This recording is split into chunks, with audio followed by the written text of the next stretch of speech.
Bueno, pues estábamos de regreso y yo antes de la pausa les comentaba que Estados Unidos ha ordenado a las jurisdicciones, a las localidades, que realmente apliquen, que se investiguen cuáles de ellos no están acatando las órdenes migratorias de Donald Trump y están tratando de obstruir la aplicación de esas medidas. Daniel, ¿cuál es tu opinión? ¿Qué te merece todo esto? Y entramos también en el punto del tema famoso de la ciudadanía, de quitarle la ciudadanía a los niños que han nacido acá, que son de padres indocumentados. Dos aspectos. Por un lado, quienes dicen no se puede violar la Constitución, otros que dicen, porque es un derecho recogido en la Constitución, otros que aseguran que es una Constitución hecha en 1867, que en aquel momento no existía el problema migratorio que hay ahora y que en vista, por ejemplo, de lo que está ocurriendo con ciudadanas rusas y ciudadanas chinas, por ejemplo, que llegan incluso incumpliendo las leyes de la aeronáutica internacional con 8 meses y medio de embarazo, dan a luz aquí en los Estados Unidos y a los 3 días se van con la criatura con la ciudadanía estadounidense. Sí, yo reconozco el problema de lo que se ve, pero también al mismo tiempo, como yo leo la Constitución, es muy clara, es muy sencilla, en el sentido de que cualquier persona que nazca dentro de la jurisdicción de los Estados Unidos es ciudadano. Entonces, si no te gusta, cambia las palabras de la Constitución. Bueno, no se puede porque necesita el 75% de los senadores y congresistas y el 65% de todos los estados. Entonces esa es la ley y se va a respetar. Entonces, yo no estoy de acuerdo que un presidente pueda venir con una orden ejecutiva e imponerla sobre lo que es la definición de la Constitución. Ahora, respeto mucho a Donald Trump y lo que trata de hacer, pero en este caso yo creo que la Constitución es muy clara. La persona nacida en los Estados Unidos y las jurisdicciones de los Estados Unidos es ciudadano. Punto. Fíjate que yo estoy de acuerdo contigo, Daniel, por eso te hago esa pregunta, porque quiero decir, yo estoy muy de acuerdo con muchas de las políticas y las intenciones detrás de esas políticas de Donald Trump, pero creo que el tema de manejar la Constitución de repente a nuestro antojo es algo muy sensible que por el momento deberíamos tratar simplemente de dejarla como está hasta que se decida en el Congreso o en el Senado si hay que hacer alguna modificación y que sea ratificado, pero en ese caso no por una orden ejecutiva. ¿Cuál es tu opinión, Esteban? Mira, es que tengo que estar muy de acuerdo con Daniel, independientemente que estemos o no de acuerdo con esa ley, es Claro. la ley. Lamentablemente es así, o afortunadamente, más bien, sobre todo entendiendo que acá las leyes permiten esa separación de poderes y limitan el poder precisamente de los políticos. Yo no quiero, porque estos 4 años va a estar Donald Trump. Ahora imagínate que mañana llegue Ocasio-Cortez, por ejemplo, y que se ponga a hacer locuras también de otra índole. O sea, ya para locuras hemos visto bastante estos últimos 4 años. Exactamente. Entonces imagínate si se le da a un presidente ese poder. Yo creo que Donald Trump está muy consciente de esto y él lo hizo más que todo como una medida efectista. ¿En qué sentido? Eso fue lo que a él le reprocharon en su primera administración, porque él había prometido que él iba a acabar con esa ley, ¿no?, que le da la ciudadanía a las personas de nacimiento independientemente del estatus de los padres, y él ni siquiera trató. Entonces en esta oportunidad él va a decir, mira, yo traté, pero no me dejaron. Yo creo que él está muy consciente de que esto evidentemente no va a proceder. Yo creo que, como comentaba al comienzo cuando hacía la pregunta, yo les ponía los dos casos, el respeto a la Constitución y por otro lado les decía también que existe casos de rusas y de chinas que vienen violando las órdenes internacionales con 8 meses y medio, por ejemplo, 9 meses de embarazo a pocos días de dar a luz y que dan a luz aquí, se llevan una criatura con la ciudadanía estadounidense simplemente después de estar aquí 3 días. Creo que quizá sobre esos conceptos debería existir quizá alguna regulación específica de la ley de las personas que vienen solamente a tener bebés para llevárselos con una ciudadanía, porque hemos visto, por ejemplo, en Nicaragua, incluso en Venezuela, gente que sí estaba cercana al chavismo o cercana a Ortega, que después de criticar a los Estados Unidos abiertamente venían para que su hijo tenga una ciudadanía de Estados Unidos y con ese voto y con ese ciudadano uno no sabe en el futuro realmente cuál va a ser el uso que se le puede llegar a dar. Daniel. No, estoy de acuerdo, sí se está abusando, 100%, y como le digo, porque se está abusando, vamos a imponerlo sobre la Constitución, no se puede. Entonces hay otras medidas que sí se pueden tomar para prevenir esta situación. Sí hay regulaciones o reglas migratorias que podemos aplicar aquí, que yo creo que serían más fácil y dentro del marco de la Constitución para asegurar de que pues esto no se esté abusando.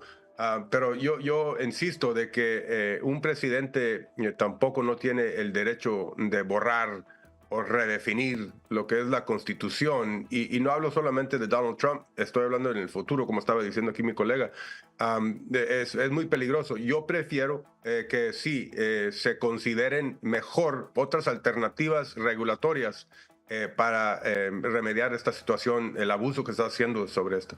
Yo estoy de acuerdo con ustedes. Otro tema que a mí me ha parecido interesantísimo. Durante mucho tiempo se habló de la posibilidad de que Estados Unidos pudiera designar a los carteles terribles del narcotráfico que están operando, en este concreto en México, y que tanto daño están haciendo a nuestra sociedad aquí en Estados Unidos, como grupos terroristas. Y eso lo que implicaría es que obviamente podrían actuar por encima de esos grupos, quizá con golpes quirúrgicos, sin tener que pasar por los trámites que ocurrían anteriormente. Cuando yo estaba haciendo, y les contaba ayer, por ejemplo, el libro sobre el Chapo Guzmán y la detención del Chapo Guzmán, y hablaba con el FBI, me decían: Marian, cuando nosotros pusimos en marcha muchas de las operaciones de detención del Chapo Guzmán, el problema de la corrupción y de la impunidad que hay en México, y porque tristemente muchas de las instituciones que hay en el país están totalmente manchadas, al Chapo le daban el agua en el momento que nosotros advertíamos a las autoridades mexicanas.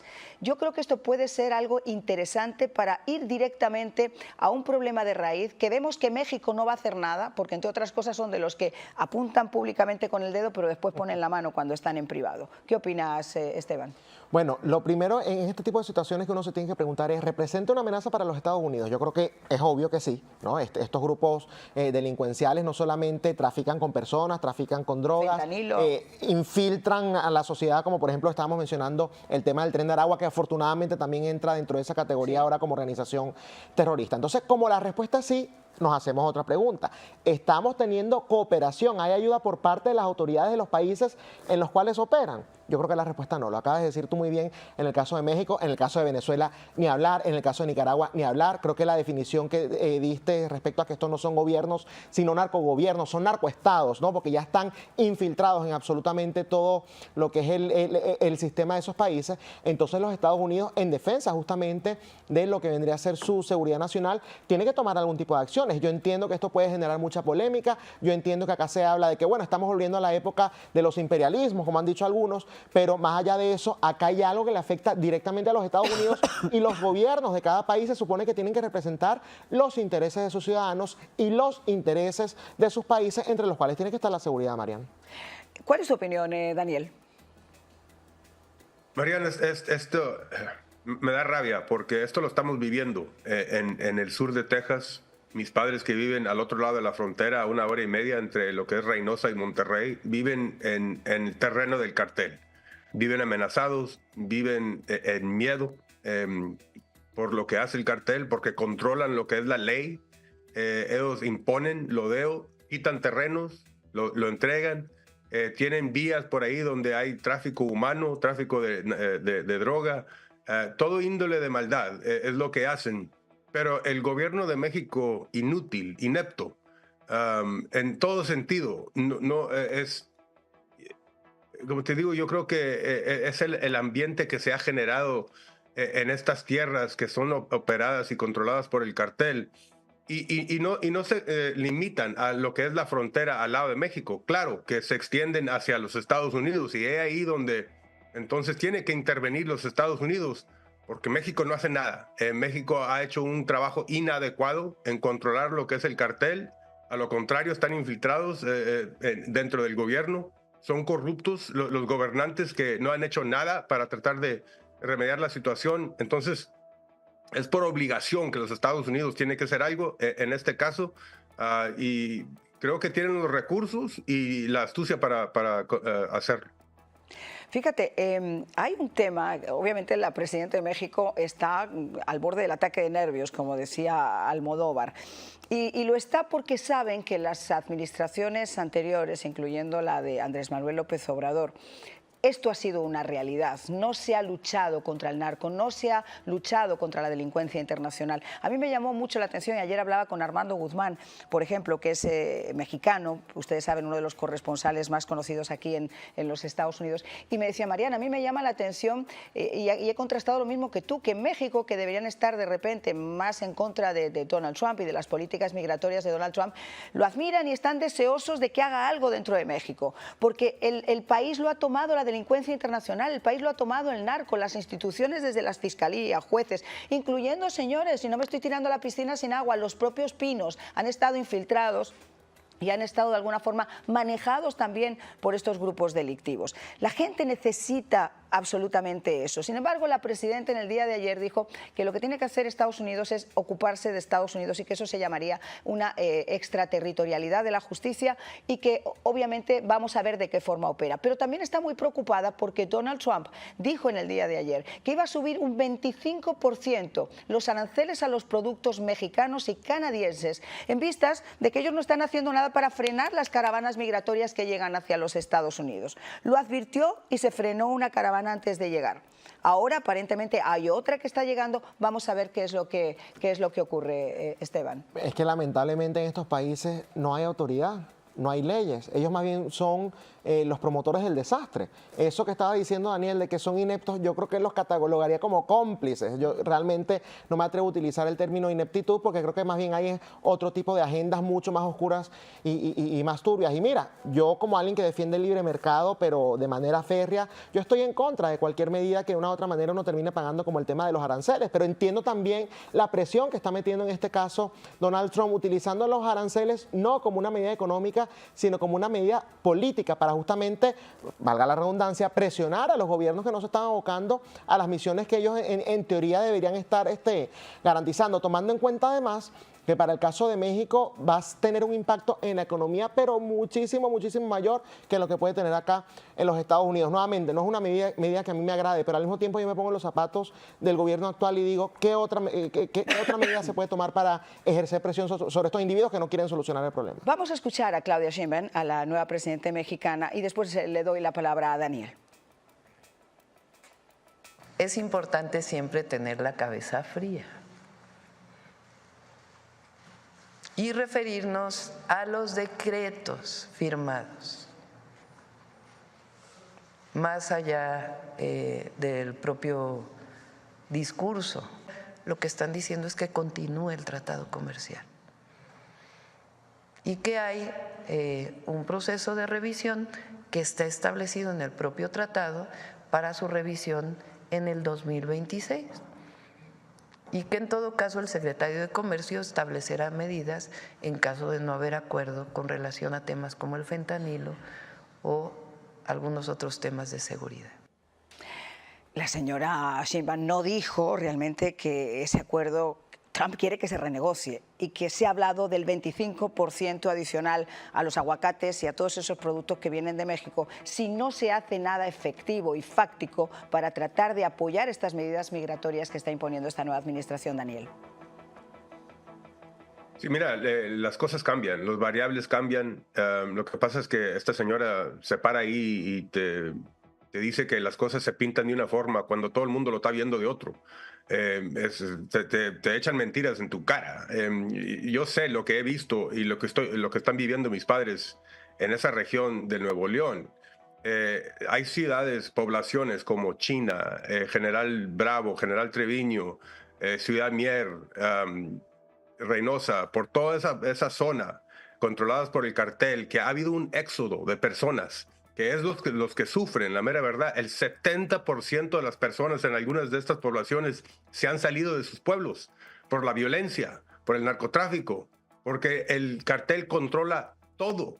Te quiero decir que hasta te dicen en el pueblito de nosotros, en Garza González, Nuevo León, te dicen que no puedes estar afuera después de las 10 de la noche. Y tienes que respetarlo. Ese es el cartel que te lo dice. Y la policía no tiene nada que ver con eso. Entonces, para que venga esta persona y te diga que no está sucediendo eso y respete lo que ya está acordado. No, las cosas han cambiado.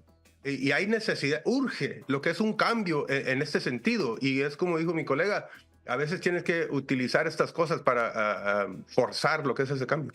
Nos vamos a ir a la pausa, pero vamos a regresar con un tema que a mí me parece que era excepcional. Durante 4 años, y lo digo de modo personal, recogiendo las opiniones que he tenido a través de analistas, invitados y los propios ojos que están y me acompañan en la noche de hoy, hemos vivido una época de adoctrinamiento donde tristemente a nuestros niños que iban a las escuelas, por ejemplo, pues a estudiar matemáticas y ciencias, les han metido una clase de doctrina alucinante de temas que quizás se pudieran plantear cuando tenían una edad para planteársela y tomar decisiones absolutamente respetables a la edad que ellos consideraran que era oportuna, pero no con 4, 5 o 6 años, preguntándoles si quieren tener un pene o quieren tener una vagina, porque es lo mismo y además no tienen que contar con los papás.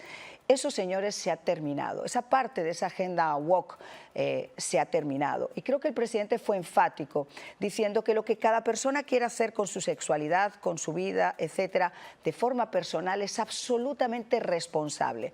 Pero imponer ciertas tendencias, tratar de cambiar el modo donde la biología y donde la vida actúa, es quizá romper el molde de algo que está establecido simplemente por naturaleza. Hay políticas que comienzan en el día de hoy. Va a haber cierre de oficinas de diversidad y de equidad y personas que van a quedar en estos momentos con una especie de licencia pagada hasta que se determine el día en el que se va a cerrar. Y de eso vamos a hablar con nuestros invitados en solo instantes.